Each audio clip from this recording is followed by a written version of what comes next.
It was a hot day with no wind. And then my husband and I, Teavon, my husband and I began to speak about the story of Genesis and reinterpret it in terms of the peace that's in it. And in the Hebrew version of this video, I show the proofs of that. I'm going to upload them together.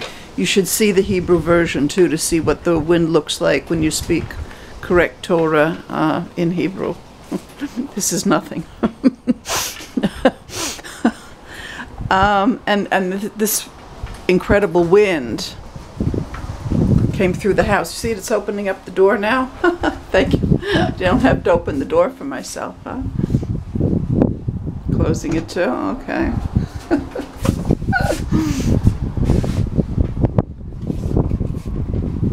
Look at this wind coming through the house. It blew open the curtains of the closet.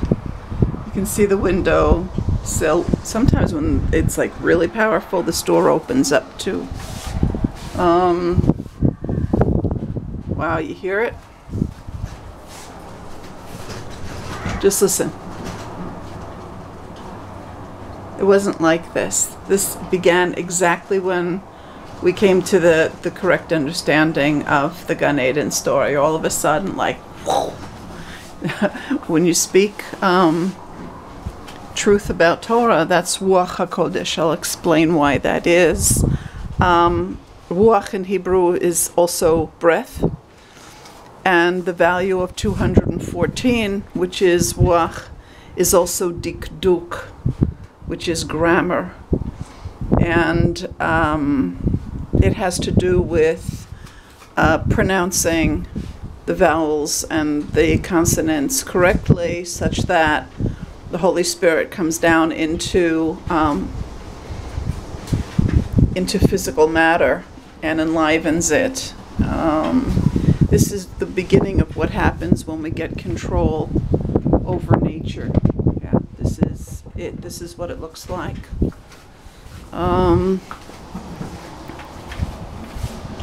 We know that we begin to learn Torah correctly when we begin to see these phenomena happening. Look at that. Huh? Look at that. Nature gives its agreement. Nature gives its agreement, exactly. This is this is the Holy Spirit saying amen. This is essentially what this is. During the winter time, when I was learning heavy Torah and began to discuss it with my husband, the rains would come down too. In the correct season, that also happens. You can also make it rain if you learn Torah correctly. And this is what the real Holy Spirit looks like. If you can't do this in the physical world, then everything you think you know about the Holy Spirit isn't correct, and it means that you're not telling the truth. If when you speak the truth about God, nature changes, and this is the kind of, it's a very powerful breeze, as you can see, but it's not unpleasant. That's what's amazing about this. As powerful as it is, it's very pleasant.